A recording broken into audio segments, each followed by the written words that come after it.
మంత్రికి ఉంటుంది, ఒక గవర్నర్కి ఉంటుంది, ప్రధానమంత్రి, రాష్ట్రపతికి ఉంటుంది స్టేచర్. కులానికి ఎక్కడైనా స్టేచర్ ఉంటుందా అధ్యక్ష? మీ కులం గొప్పది ఉండొచ్చు అని మీరు అనుకోవచ్చు, మీరుగా మీకు స్టేచర్ ఆపాదించుకోవచ్చు, నాకు అభ్యంతరం లేదు. అంత మాత్రాన మిగతా వాళ్ళందరినీ కూడా తీసి పడేసినట్టు మాట్లాడడం మంచిదా అధ్యక్ష? ఎక్కడి సాంప్రదాయం అధ్యక్ష? ఎక్కడి నుంచి తెచ్చుకున్నారు? ఎవరు నేర్పిండ్రు వీళ్ళకి? ఇది ఏ వ్యవస్థ నుంచి నేర్చుకున్నారు? కుల వ్యవస్థను నిర్మూలించాలని మనం అనుకుంటుంటే ఆ కుల దురహంకారం ఇంకా మా మీద ప్రదర్శించడం బాధ్యత న్యాయమా అధ్యక్ష? గవర్నర్ను గౌరవించరు, స్పీకర్ గారిని గౌరవించరు, ఏకవచనంతో మాట్లాడతారు, ఎట్లా పడితే అట్లా దూషిస్తారు, మళ్ళీ దాన్ని సమర్థించుకుంటే ధర్నాలు చేస్తామంటారు. ఈ బరితెగింపు దేన్ననాలే? ఎందుకు ఈ బరితెగింపు? ఏంది ఇది? ఎక్కడికి దారితీస్తుంది? దీన్ని ఎక్కడొక్క దగ్గర నిలువరించకపోతే ఎట్లా అని నేను అడుగుతున్నా అధ్యక్ష. సభ్యులందరినీ అడుగుతున్నా అధ్యక్ష, ప్రతిపక్షాన్ని కూడా అడుగుతున్నా. ఇది మా ఒక్కరి బాధ్యత కాదు.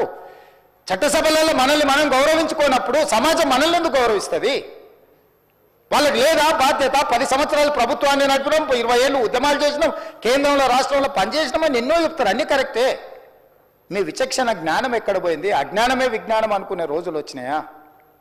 అడ్డగోలుతనమే గొప్పతనం అనుకునే పరిస్థితులు వచ్చినాయి ఈ రాష్ట్రంలో నేను అడుగుతున్నా అధ్యక్ష.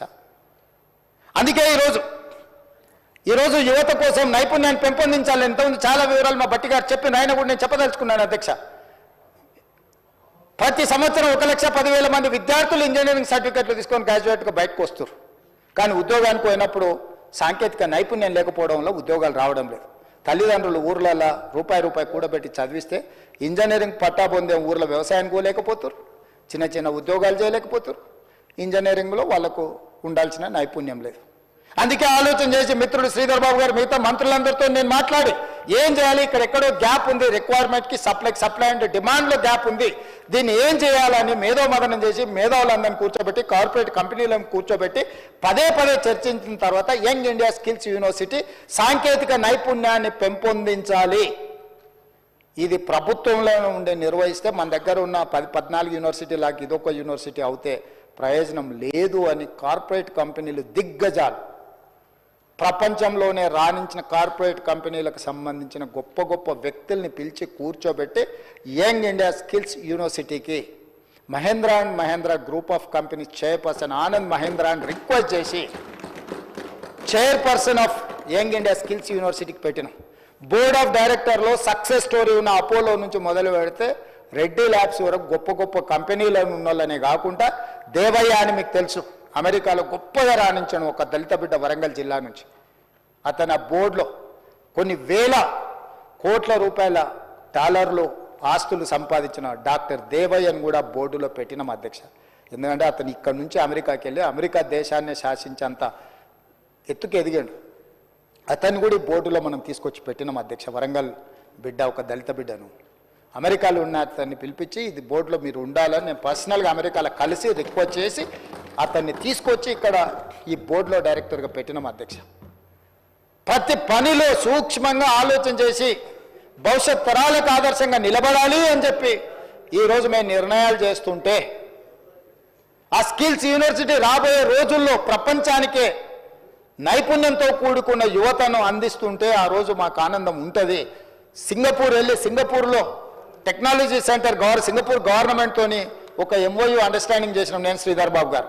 సాంకేతిక నైపుణ్యంలో శిక్షణ ఇచ్చే వాళ్ళకు ఇక్కడ ఉండే లెక్చరర్స్కి శిక్షణ ఇచ్చే విధంగా శిక్షణ ఇచ్చే వాళ్ళకే శిక్షణ ఇవ్వడం ద్వారా దీన్ని పెంపొందించాలి అని సింగపూర్ ప్రభుత్వంతో ఒప్పందం చేసుకొని అక్కడ మంత్రులను ప్రభుత్వాన్ని మాట్లాడి ఒప్పందాల మీద సంతకాలు పెట్టి young India skills university vice chancellor నుంచి స్పెషల్ చీఫ్ సెక్రటరీ మేము అందరం వెళ్ళి ఒప్పందాలు చేసి ఈరోజు మనకు వాళ్లకు విద్యార్థులనే కాదు శిక్షణ ఇచ్చే లెక్చరర్స్ను కూడా అక్కడికి ఇక్కడికి పంపించాలని, మన విద్యార్థులను కూడా సింగపూర్ పంపించి అక్కడున్న సాంకేతిక నైపుణ్యం నేర్చుకునే విధంగా ఈరోజు నిర్ణయాలు తీసుకొని ఒప్పందాలు చేసి వచ్చినాం అధ్యక్ష. అదేవిధంగా యుఎస్లో స్టాన్ఫర్డ్ యూనివర్సిటీకి పోయి వచ్చినాం, చూసి వచ్చినాం.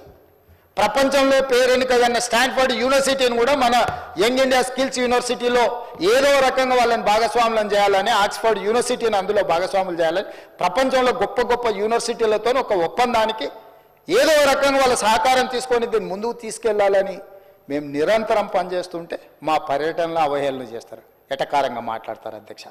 అదేవిధంగా ఐటీఐలు 1956లో మొదలైన అధ్యక్ష ఇండస్ట్రియల్ ట్రైనింగ్ ఇన్స్టిట్యూట్స్ 1956లో మొదలైన ఐటీఐలు ఈరోజు 65 ఉన్నాయి తెలంగాణ రాష్ట్రంలో. కానీ 30-40 ఏళ్ల కింద ఉన్న సిలబస్ తోటి ఆడ ఎలక్ట్రికల్, ఫిట్టర్, ప్లంబర్ ఈ పనులు ఎప్పుడో 40 ఏళ్ల కింద తయారు చేసిన సిలబస్తో నేర్చుకుంటే బయటకు వస్తే వాడు నేర్చుకున్న డీజిల్ మెకానిక్ నేర్చుకుంటుంది. వానికి ఏం కార్ మీద నేర్చుతుంది అధ్యక్ష?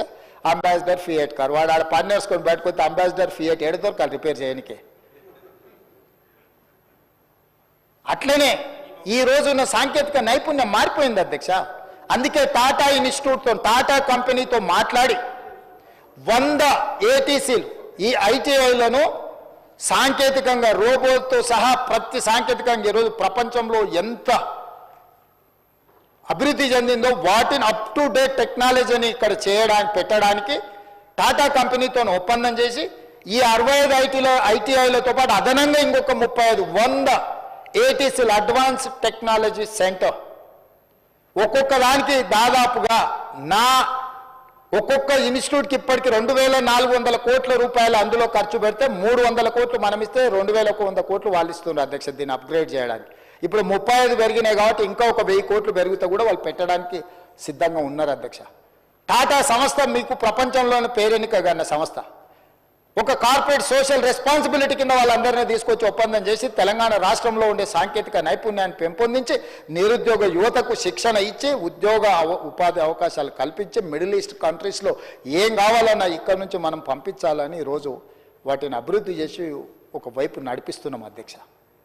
యువత కోసం మేము ఈ రకంగా ఆలోచన చేస్తుంటే వాళ్ళు ఏం చేస్తున్నారు అధ్యక్ష? జనవాడ ఫామ్ హౌస్లో డ్రగ్స్ పార్టీలు ఎవరు దొరికిరు అధ్యక్ష? మొయినాబాద్లో మొన్న జరిగిన కోళ్ళ పందాలలో క్యాసినోలలో ఎవరు దొరికిండ్రు అధ్యక్ష? దుబాయ్లో డ్రగ్స్ తీసుకొని చచ్చిపోయిన వ్యక్తి ఎవరికి మిత్రుడు అధ్యక్ష?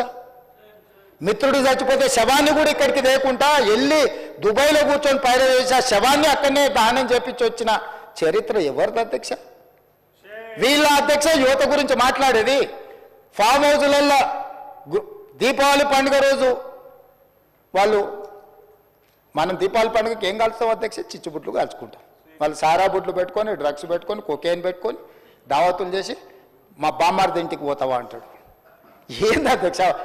నీకు బామ్మార్ది ఉండొచ్చు, నీ బామ్మార్ది కళ్ళలో ఆనందం చూడడం నీకు ఇష్టం ఉండొచ్చు, కానీ ఇట్లాంటి వ్యవహారాలను ఈ ప్రభుత్వం క్షమించదు. ఫామ్ హౌజులలో కెసినో వాళ్ళు నడిపినా, ఫామ్ హౌజులలో కోడి పందాలు చేసినా, ఫామ్ హౌజులలో డ్రగ్స్ పార్టీలు చేసినా, దుబాయ్లో డ్రగ్స్ పార్టీ చేసినా రావాలి సభలకు అప్పుడు చెప్తా లేవనుకుంటుండు. మొత్తం రికార్డులు తెప్పించిన దుబాయ్ నుంచి అధ్యక్ష. ఎవరెవరికి ఎక్కడెక్కడ ఉన్నాయో అన్ని గుట్లు మట్లు అన్నీ ఉన్నాయి అధ్యక్ష. సందర్భం వచ్చినప్పుడు సమయం వచ్చినప్పుడు అన్నీ తీసి ఇప్పి ముందర పెడతా అధ్యక్ష. ఒక్కొక్క గుట్టు ఏదో తిట్టేసి మాట్లాడేసి కప్పిపుచ్చుకొని పోదామని అనుకుంటుండ్రేమో, అట్లేం కుదరదు అధ్యక్ష. ఇది యువత పట్ల వాళ్ళకున్న ఆలోచన, ఇది మాకున్న చిత్తశుద్ధి.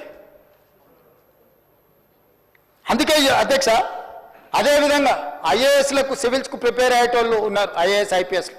ఆ పిల్లలు ఢిల్లీకి వెళ్ళి కోచింగ్ సెంటర్లలో చదువుకుంటే పేదోళ్ళ పిల్లలు, ముఖ్యంగా లంబాడ పిల్లలు, ఆదివాసీ పిల్లలు కూడా ఉన్నారు. రూపాయి కూడా తల్లిదండ్రులు ఇవ్వలేని పరిస్థితి.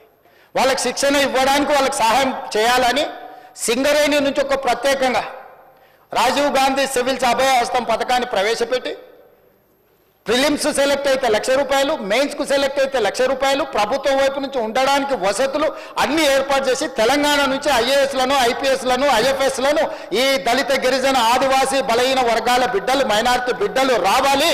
ఈ రాష్ట్రమే కాదు ఈ దేశ నిర్మాణంలో భాగస్వాములు కావాలి వాళ్ళ ఐఏఎస్లు, ఐపీఎస్లు అయితే ఏ రాష్ట్రంలో ఉన్న, కేంద్రంలో ఉన్న ఈ తెలంగాణ అభివృద్ధికి పాటుపడతారని ఆ పిల్లల్ని భుజం తట్టి ప్రోత్సహించి జ్యోతిరావు పూలే భవన్కి పిలిపించి ఒక్కొక్కరికి అభినందించి వాళ్ళకి చెక్కులు ఇచ్చిన చరిత్ర మాది అధ్యక్ష. ఎన్నడన్నా సివిల్స్కు ప్రిపేర్ అయ్యేటోళ్ళని కనీసం అభినందించరా, బుక్కెడ్ భువనన్న పెట్టినరా అని నేను అడుగుతున్నా అధ్యక్ష. అమరవీరులు మీకు పట్టారు, ఉద్యమకారులు మీకు పట్టారు, నిరుద్యోగులు మీకు పట్టారు, పోనీ కెరీర్ ఎన్నుకొని కష్టపడి చదువుతున్న విద్యార్థులు మీకు పట్టరు. ఎవరు పడతారా మీకు? కమిషన్లు ఇచ్చే కాంట్రాక్టర్లు, దావతులు ఇచ్చే దోస్తులు, వీళ్ళేనా అధ్యక్ష మీకు కావాల్సిన వాళ్ళు ఎప్పటికీ శాశ్వతంగా? అందుకే ఆ విధానాన్ని మార్చాలని 15 నెలల ప్రతిరోజు కృషి చేసుకుంటూ ప్రతిరోజు ఆలోచన చేసుకుంటూ ముందుకు వెళ్తున్నాం అధ్యక్ష. ఇది యువత పట్ల మాకున్న చిత్తశుద్ధి అధ్యక్ష.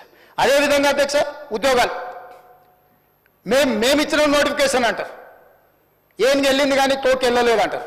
తోక కూడా తీయని సన్నాసులు మీరెందుకని నేనంట. 10 ఏళ్ళ వినోదరావు ఓడిపోతే ఎంబడే ప్లానింగ్ కమిషన్ వైస్ చైర్మన్ ఇచ్చారు, కవిత గారు ఓడిపోతే ఎంబడే ఎమ్మెల్సీకి ఇచ్చారు, ఖాళీగా ఉన్న సంతోష్ గారికి మీరు రాజ్యసభ ఇచ్చారు, మీ ఇంట్లో ఉన్న అందరికీ ఉద్యోగ ఉపాధి అవకాశాలు కల్పించారు. మరి తెలంగాణ తెచ్చుకున్నదే ఉద్యోగాల కోసము, తెలంగాణ కోసం కొట్లాడిందే ఉద్యోగాల కోసం, తెలంగాణ కోసం అమరులైందే ఉద్యోగాల కోసం. అయితే ఆ ఉద్యోగ నోటిఫికేషన్లు 10 ఏళ్ళు ఎందుకు ఇవ్వలేదు, ఎందుకు నియామకాలు చేపట్టలేదు? ఈరోజు గర్వంగా మీరు గతంలో 10 ఏళ్ళలో మీరు నోటిఫికేషన్లు ఇచ్చింది తక్కువ, ఇస్తే కూడా ఒకవేళ పరీక్షలు పెట్టింది తక్కువ. అందులో పెట్టిన పరీక్షల ప్రశ్నాపత్రాలు జిరాక్స్ సెంటర్లలో పల్లి బఠానీలాకు అమ్మి తెలంగాణ పబ్లిక్ సర్వీస్ కమిషన్ ప్రతిష్ట దిగజార్చి సర్వనాశనం చేసి తెలంగాణను లోపభూయిష్టంగా తెలంగాణ ప్రతిష్టను మంట కలిపితే డిసెంబర్ 7, 2023 నాడు మొదలుపెట్టి ఈ తారీఖు వరకు 57,924 ప్రభుత్వ ఉద్యోగాలు ఇచ్చిన ప్రభుత్వం నాది. ఈ దేశ చరిత్రలోనే రికార్డ్. స్వతంత్రం వచ్చినప్పటి నుంచి ఏ రాష్ట్రమైనా నేను సవాలు విసురుతున్న అధ్యక్ష తమ ద్వారా ప్రతిపక్ష పార్టీకి. మొదటి సంవత్సరంలో 57,924 ఉద్యోగాలు ఇచ్చిన రాష్ట్ర ప్రభుత్వం ఏదైనా ఉంటే ఏ రాష్ట్రమైనా సరే ఇంక్లూడింగ్ కాంగ్రెస్ గవర్నెన్స్ ఉన్న రాష్ట్రాలు కూడా ఇవ్వలేకపోయినాయి. మన రాష్ట్ర ప్రభుత్వం డిసెంబర్ 7, 2023 తర్వాత ఈనాటి వరకు ఇన్ని ప్రభుత్వ ఉద్యోగాలు అందించిన చరిత్ర మాది అధ్యక్ష, మనది అధ్యక్ష. మనందరం కలిసి నా మంత్రివర్గ సహచరులు వివిధ శాఖలలో కష్టపడి ఇవన్నీ ప్రభుత్వ ఉద్యోగాలు అధ్యక్ష. మీకు ఒక లెక్క చెప్పాలి అధ్యక్ష, 2023 జూలై నుంచి సెప్టెంబర్ వరకు నిరుద్యోగ రేటు 22.9% ఉంటే 2024 జూలై నుండి సెప్టెంబర్ వరకు 18.1% తగ్గింది అధ్యక్ష. తెలంగాణ రాష్ట్రంలో నిరుద్యోగ సమస్య 22.9% నుంచి 18.1% నిరుద్యోగ సమస్యను తగ్గించిన చరిత్ర మా ప్రభుత్వాన్ని. ఈ లెక్కలు నేను చెప్పట్లేదు, కేంద్ర గణాంక శాఖ నిర్వహించిన లేబర్ ఫోర్స్ సర్వే అధ్యక్ష. గవర్నమెంట్ ఆఫ్ ఇండియా అఫీషియల్గా ఇచ్చిన సర్వే రిపోర్ట్ అధ్యక్ష. This is not any Congress party or any our own survey people ఇచ్చిన రిపోర్ట్ కాదు అధ్యక్ష. నిరుద్యోగ సమస్యను తగ్గించిన రాష్ట్రంలో తెలంగాణ రాష్ట్రం ముందు బాగానే నిలబడ్డది అధ్యక్ష. ఇవన్నీ మా కష్టానికి, మా పోరాటానికి, మేము చేసిన ప్రయత్నానికి ప్రతిఫలం అధ్యక్ష. అదేవిధంగా అధ్యక్ష, ఇప్పుడు అంగన్వాడీల మా సీతక్క 14,236 పోస్టులు, అదేవిధంగా గ్రామ పాలనా అధికారులు ఉన్న వివిధ డిపార్ట్మెంట్లలో వీళ్ళందరినీ అడ్జస్ట్ చేసి 10,954 పోస్టులు శ్రీనివాస్ రెడ్డి గారు దీంట్లో. అదేవిధంగా గ్రూప్ 1 2011 ఉమ్మడి రాష్ట్రంలో నోటిఫికేషన్ ఇస్తే ఇప్పటి వరకు ఉమ్మడి రాష్ట్రంలో కానీ తెలంగాణ రాష్ట్రంలో గ్రూప్ 1 పరీక్షలు నిర్వహించలేదు, ఫలితాలు ఇవ్వలేదు అధ్యక్ష. అదేవిధంగా వాళ్ళు ముసలోళ్ళు అయిపోయారు అధ్యక్ష. ఆనాడు 23, 24 ఏళ్ళు ఉన్నోడు 15 ఏళ్ళు అంటే 37 ఏళ్ళు వచ్చినాయి అధ్యక్ష. పిల్లలు కూడా అయిపోయారు, పెళ్ళిళ్ళు అయిపోయి పిల్లలు అయిపోయి వాళ్ళు ముసలోళ్ళు అయిపోయే పరిస్థితి ఉంది అధ్యక్ష. ఉమ్మడి రాష్ట్రంలోనే 563 గ్రూప్ 1 పోస్టులు ఇవ్వలేదు అధ్యక్ష.